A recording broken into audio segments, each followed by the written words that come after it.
And I also wanted to mention burping.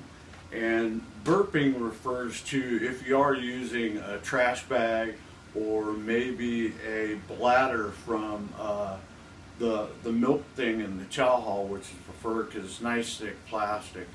Uh, Burping is, this will give off an odor, and it's a really distinct odor.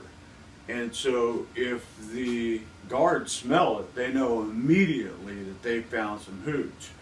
So what you do is in like a 50-gallon trash bag, say you make 5 or 10 gallons of hooch, whatever you can pull off, and the stuff that you can put together. I think 10 gallons it pretty much maxes out at, because you need a pretty big team to get that many packs of sugar.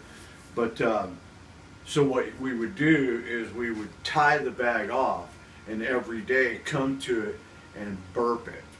And in other words, let all the gases out, and then reseal the bag with just the liquid. Come back the next day, the bag would be blown up again, and do the same thing again.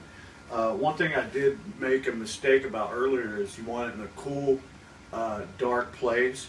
Actually, you need it in a warm, dark place, because the warmer it is, the quicker it's going to cook.